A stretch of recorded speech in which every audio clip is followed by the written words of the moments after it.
are now listening to the IELTS podcast. Learn from tutors and ex-examiners who are masters of IELTS preparation. Your host, Ben Worthington. Hello there, IELTS students. In this tutorial, Robert Buckinghamshire and myself are going to be looking at IELTS listening. I'm going to be looking specifically at questions with false leads and distractors. We're also going to look at the score calculation, how you can calculate it, sample question and answers for the IELTS listening. And then we're going to go into detail with the false leads and distractions, which is a very useful piece of advice, especially if you're going for 7 or over. And then again, we're going to look at a sample question and answer for the dialogue section. But before we get into this, you might be struggling with the IELTS listening, writing, reading, and speaking. If you're struggling with any of those, please get in contact at IELTSPodcast.com or Ben at IELTSPodcast.com. We can help you. Just tell us your problem, email it email it to us. We'll respond, we'll help you, we'll give you some leads, and you'll be able to join the course and improve your band score. So let's jump into it. How are you doing today, Robert? I'm pretty well actually. And you, how are things? All good, thank you. That's all good. Yeah, summer's here. It's getting warm. My baby's happy and healthy.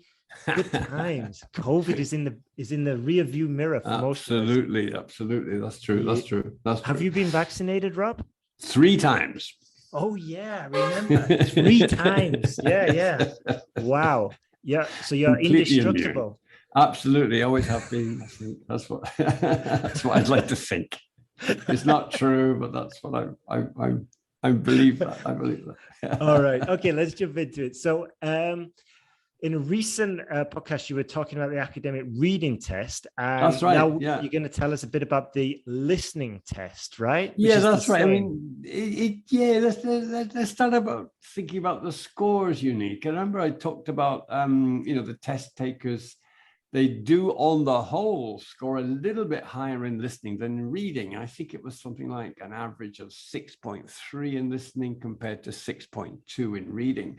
Okay, they're just numbers. I know that the difference is not very much. And a lot obviously depends on your native language and the amount of exposure you get to hearing English. I mean, not just in the classroom, of course, but more importantly through contact with English speakers and the radio, TV, cinema, music, etc. Podcasts, of course.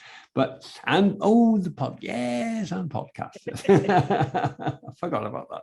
So let's think again, because I mean, you've got, just like in reading, 40 questions. I mean, what do you need in listening to get a band 7? I mean, remember, of course, this time it's exactly the same. It doesn't matter if we're talking about the academic or general training you're going for. It's exactly the same test. So to get a band 7, this is the answer. You need to get 30 or 31 correct answers.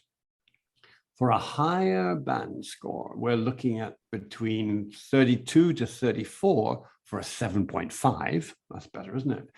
To get an 8, you'll have to get a 35 or 36 correct answers. And it goes up, to an 8.5, that's 37 or 38 correct out of 40. I mean, almost perfect. And obviously, to get that amazing band 9 score, you don't even need to get a 40. If you do, of course, it's a 9. But also, if you get one wrong, you also get a 9.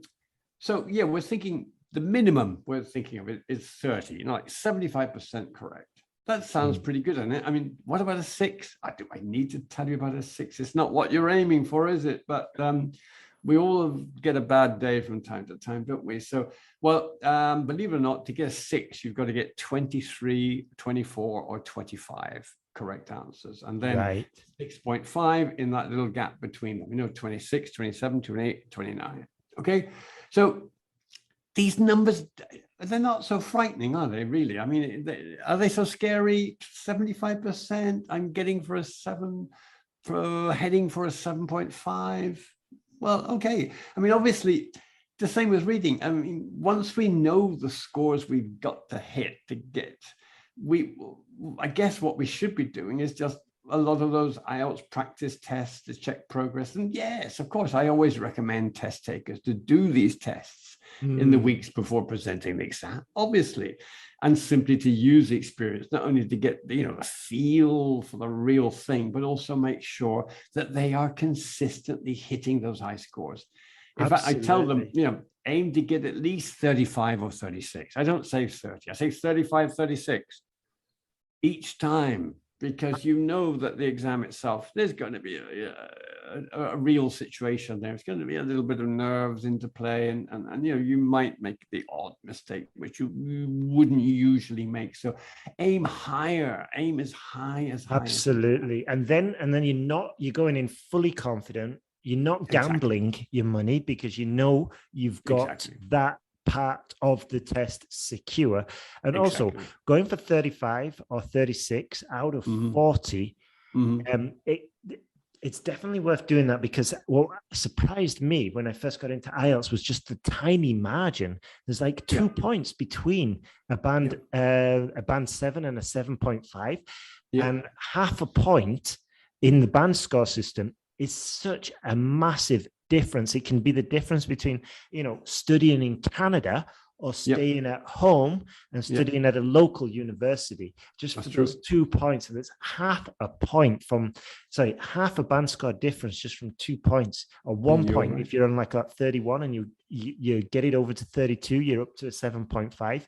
So definitely do that. And while we're talking about the practice tests, one student shared a really interesting idea. Not only did they do practice tests relentlessly, just like Robert suggested, but they did them, they reverse engineered, which is a little bit what we're going to do today, but they started reverse engineering it, and they mapped it out, and they could start anticipating when the questions were coming up. And we're going to go into a little bit more detail of that.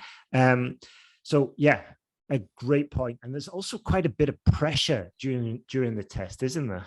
Yes, of course. I mean, what can go wrong? It's the pressure, I suppose, isn't it? I mean, you get 4 very different tasks. They're quite different, 40 questions, and you only hear it all once. I mean, if you lose concentration, even for a second or two, you might well miss a question, or more than one question, a question or two, and there's no going back.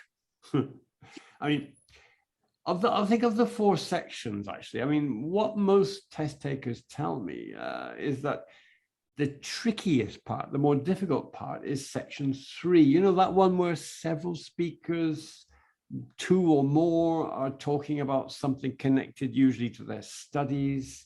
They're talking about, whether they've finished their project yet, or what the teacher told them about this, or they're discussing with their tutor some kind of project they're working on, and they're making decisions and discussing different things.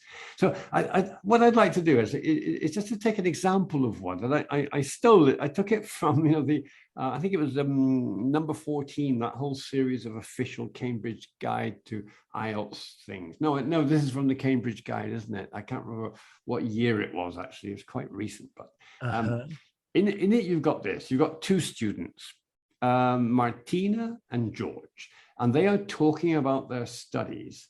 And I'm just going to take 4 questions from that. That's the last 4 in that particular section. I think it would have been questions 26 to 30 or 27 to 30. And they are multiple choice, your classic multiple choice. They're very clear. Here they are. Just listen first to the questions. I mean, we're going to go over this once or twice, so don't worry about it so much.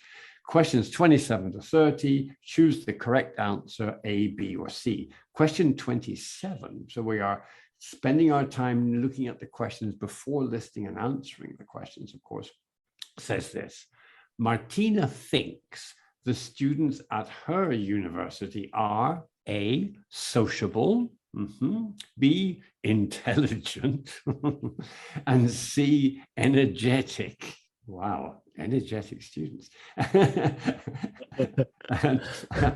Well, all we've got to work out there, of course, is to listen out for the adjective which describes her fellow students when Martina is talking about her fellow students.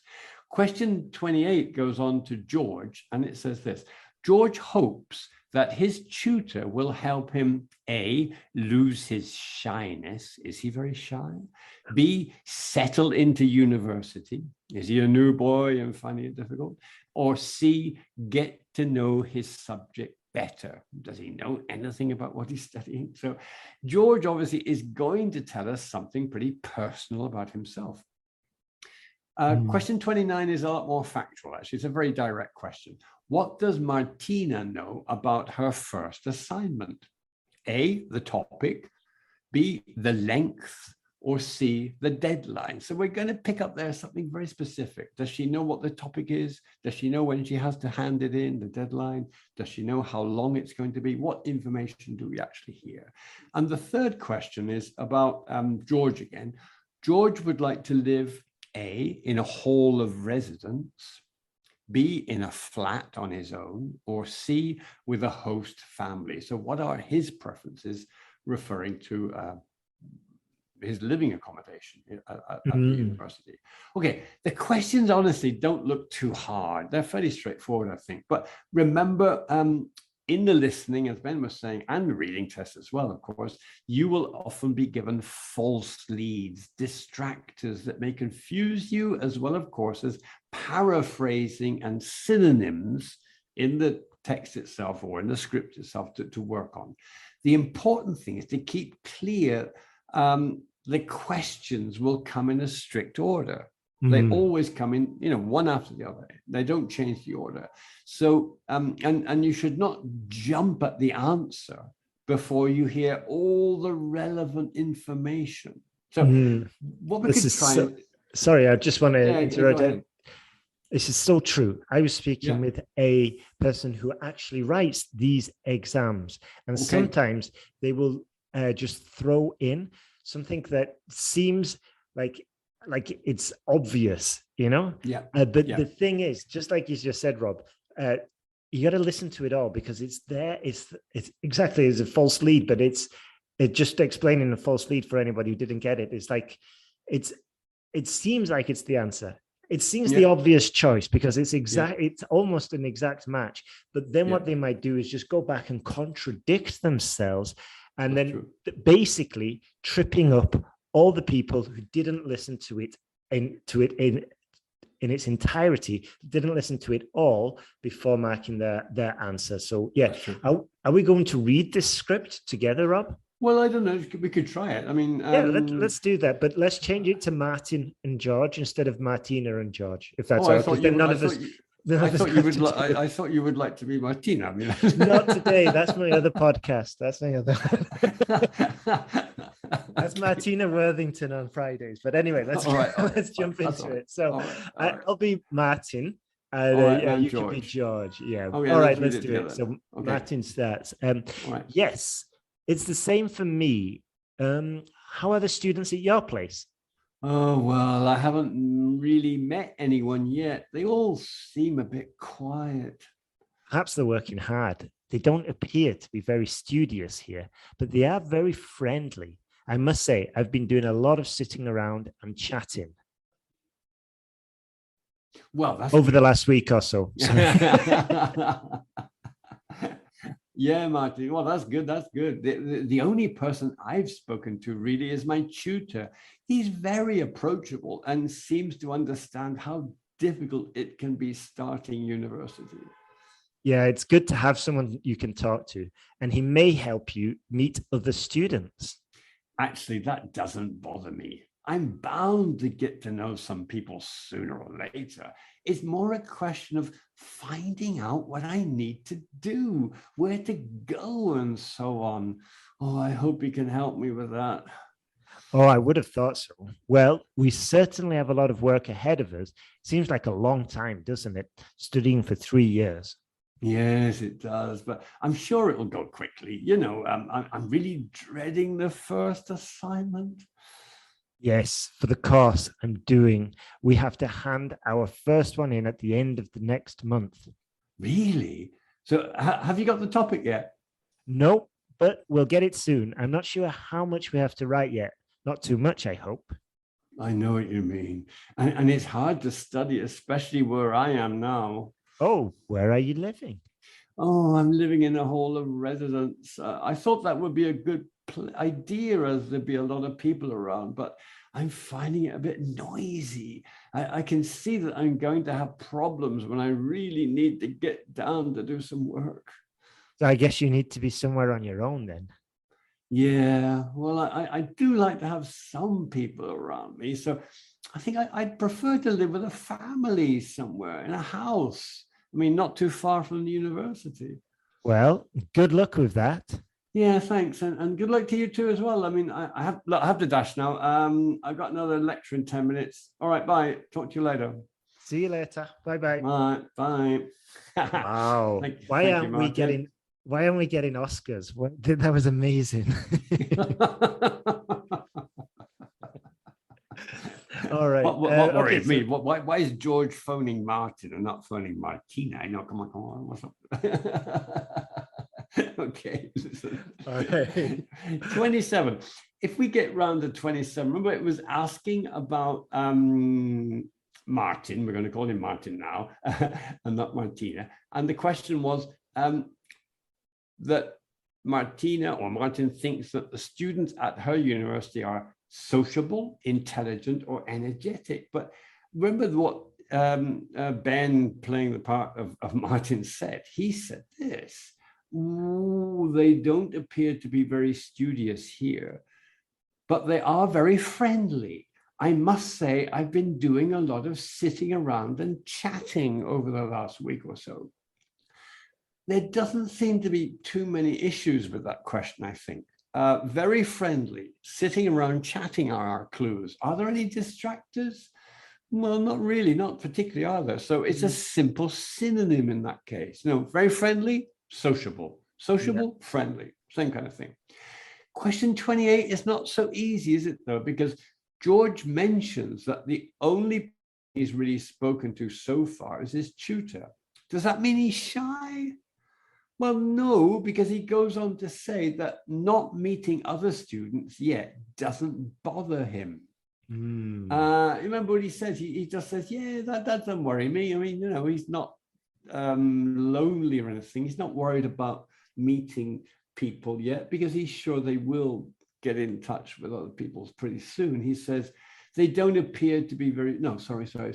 The only person I've spoken to is really my tutor. He's very approachable. And then Martin asks, he may help you to meet other students. I mean, that's a kind of distractor, maybe thinking, is he so shy? Actually, that doesn't bother me. I'm bound to get to know some people sooner or later. It's more a question of finding out what I need to do, where to go, and so on. I hope he can help me with that.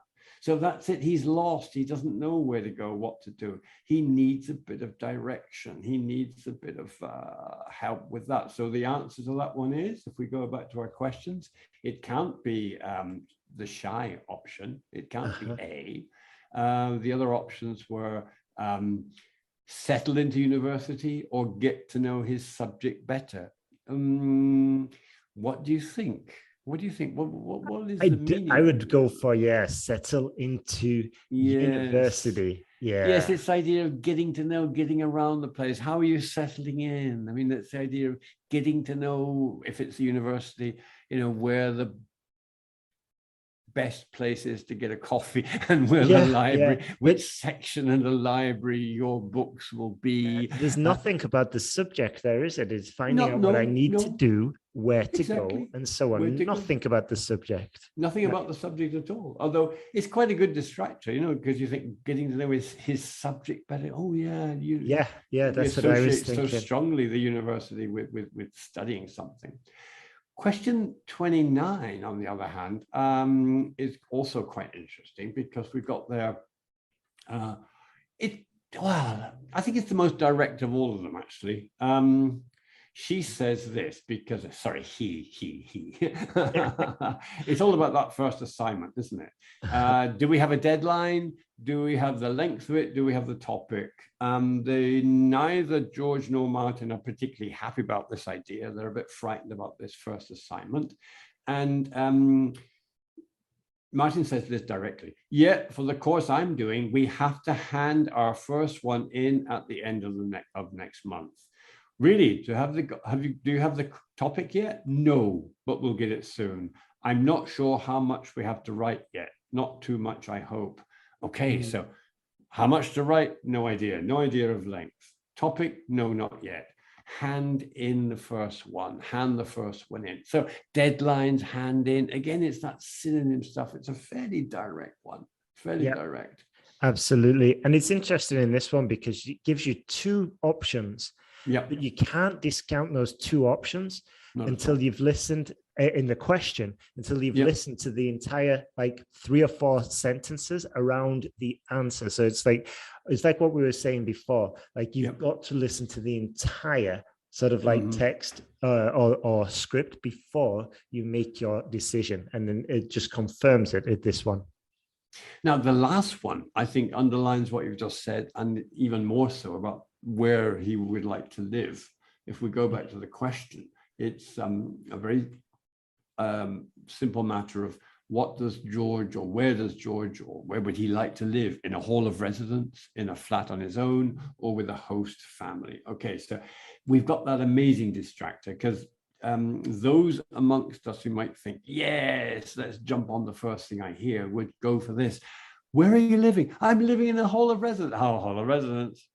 But he didn't say he would like to live there, because he immediately switches and says, I thought that would be a good idea. A lot of people around. But what's the problem? I'm finding it a bit noisy. I can see I'm going to have problems. So then we get the question that he or she asks, so I guess you need to be somewhere on your own then, second distractor, on your own. And he says, yes. He says, yes. But then immediately kind of modifies that yes by saying, well, I do like to have some people around me, so I'd prefer to live with a family somewhere in a house not too far from the university. So he's going to that rather strange option, in my opinion, living with a family. I mean, I don't know about you, family. God, in my days, you would, oh my God. I mean, the idea to go to university was to escape from a family, not to jump into somebody else's family. But it's a classic one, isn't it? Because you've got the two distractors, because he leads you into thinking hall of residence, and then gets to talk about that and say it's not exactly the best place. And then Martin asks, well, on your own then? Yes. And then, well, I do like to have some people around me. So I'd prefer to live with a family. So again, these questions are, when you look at the script and think of them in that way, you think, oh God, that's so easy. But of course, it's not easy when we're actually there listening to it live in a room surrounded by other test takers with headphones on, and a pencil in our hand. And with this one, it's like we were saying, you've got the distracted, then you've got a confirmation that you've got the right answer, and then within a few seconds later, the contradiction against what he just said. I mean, it's not being a hypocrite, it's just a natural way of speaking. But that's just underlines the importance of listening to the entire sort of like dialogue before making your answer. And this is a tricky skill, because sometimes you could be still focusing on the previous question. You're like, oh, sugar, I've missed it. So this is where it comes. This is where doing practice exams really pays off, when you just start recognizing this pattern of distractions, of false confirmations, the contradictions, and as we were calling them, the false leads and all of this. You start recognizing them, and you're getting into the zone, and it becomes so much easier. Okay, I think that's it for today. If you are still struggling with the IELTS, especially the writing, get in contact. We can help you. We're getting students pass through the exam every single week. They're getting feedback on their work. They're improving, and we've got the live course and the mini course both available. Get in contact, and we can send you the links. And there's nothing better that we like doing other than getting students the IELTS scores they deserve, and getting you to Australia, Canada, the UK, New Zealand, or wherever your target destination is. So good luck with your IELTS, and thank you very much for listening.